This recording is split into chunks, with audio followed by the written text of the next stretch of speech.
Bonjour à tous, soyez les bienvenus, c'est Franck Nicolas, fondateur de Globe et du programme de coaching Spark. Aujourd'hui, j'ai le grand plaisir d'accueillir sur ce plateau l'un des hommes les plus rapides au monde. La performance, il connaît. Il s'agit de Bruni Surin. Bonjour Bruni. Oui, bonjour. Les Jeux Olympiques, c'est loin, hein? Ouais, c'est quand même loin. Ça fait 10 ans que j'ai pris ma retraite, là. C'est pour ça qu'il y a un peu de gris, là. Bon, est-ce que tu cours toujours aussi vite ou pas? Non, hein? c'est un autre monde. On laisse la place aux jeunes. Oui, c'est ça, hein, Ouais. parce que ça va très vite dans ce milieu. Hein. Ça va très vite, surtout aujourd'hui avec les Jamaïcains en plus. Là. Le record du monde est maintenant aujourd'hui 9,58. Ils sont ailleurs, là. Ouais, c'est terrible. Alors avec Bruni Surin, vous devez savoir que Bruni est un formidable également entrepreneur. Il nous expliquera dans le programme de coaching Spark d'ailleurs, dans lequel on vous conseille de nous rejoindre.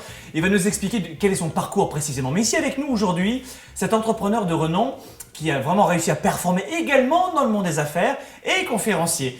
Si vous voulez faire une conférence de motivation, de performance, d'un témoignage en tout cas poignant qui va au cœur du sujet, et surtout de gens qui savent de quoi ils parlent exactement. Bruni, toi tu fais ça également. Oui, exactement. Aujourd'hui justement, puisque tu es un habitué de ce transfert de témoignages, d'expérience, on aimerait savoir comment est-ce qu'on peut avoir et comment est-ce qu'on peut réussir comme un champion. Comment réussir comme un champion? Alors, évidemment, tu vas lui faire quelque chose de très rapide cette fois-ci, Ouais. mais j'aimerais avec toi que tu nous donnes 3 clés, si tu l'acceptes, pour réussir comme un champion dans le monde des affaires. Tu sais que nous avons des leaders et des entrepreneurs qui nous écoutent en ce moment. Comment réussir comme un champion? 3 clés. La première clé, tu me disais en préparant cette entrevue, c'est d'abord ce que tu appelles la visualisation. Oui, souvent, je demande aux gens, est-ce que vous êtes capable de vous voir réaliser cet objectif-là? Des fois, on a des objectifs, mais on ne sait pas trop comment s'y prendre, on ne le voit pas, on n'y croit pas. Je dis, avec la visualisation, plus que vous allez vous voir le réaliser, dans la tête et ça va se faire physiquement, ça va se faire concrètement par après. L'exemple concret que je peux vous donner, j'ai fait ma meilleure performance qui était de 9,84 au 100 mètres et dans ma tête, je l'ai réalisé des centaines, des milliers de fois. C'est en le voyant, c'est ça qui nous met aussi en confiance. Ensuite, on va faire le travail vraiment à 100%, mais ça part aussi d'ici. Alors, tu sais qu'on a des leaders et des entrepreneurs qui nous écoutent en ce moment, des gens qui veulent développer leur carrière, leurs affaires, mais aussi leur vie privée. La visualisation appliquée dans leur domaine, ça donnerait quoi? C'est pratiquement la même chose que quand je me voyais courir. Aujourd'hui, je suis en affaires.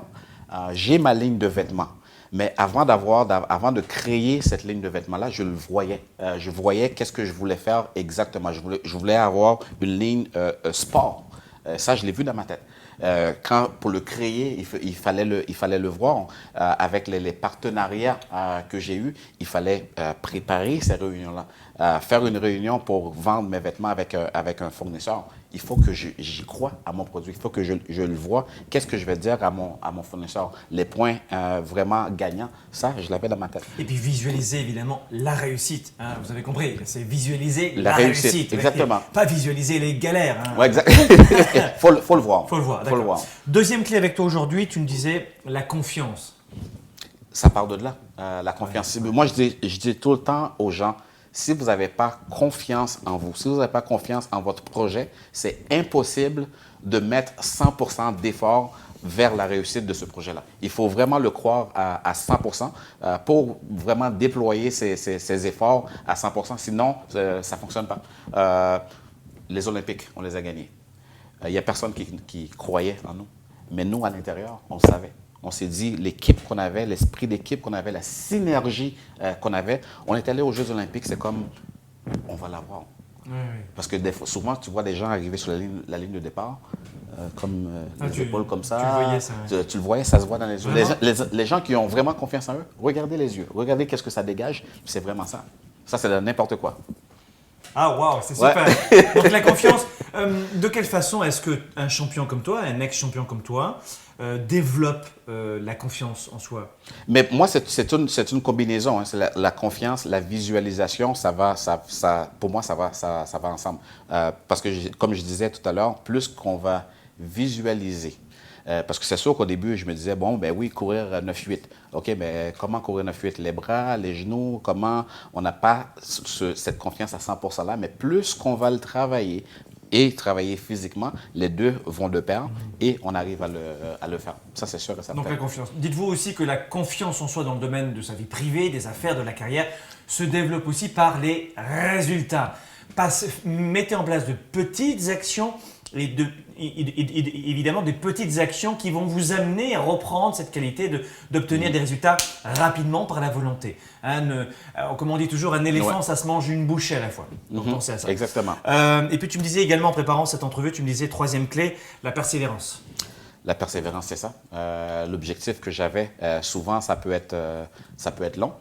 Il y a des fois que je travaillais pour réaliser cet objectif-là, que des fois tu dis, ça ne fonctionne pas comme tu veux.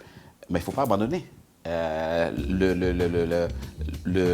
résultat est là. Des fois, il peut être très loin, mais il faut aller le chercher. Il faut être persévérant. Trop souvent que je rencontre des gens lors de mes conférences, ils essayent quelque chose, ils essayent d'arriver à un but.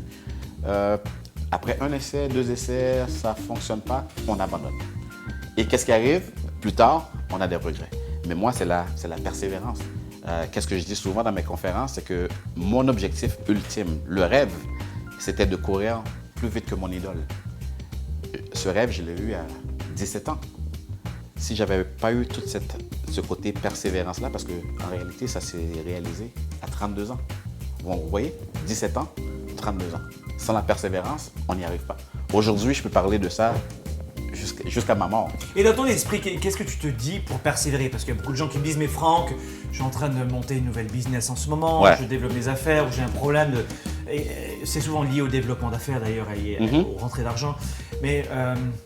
ou alors l'évolution d'un poste en entreprise, et puis mon chef de service, je n'entends pas avec lui, comment je peux faire?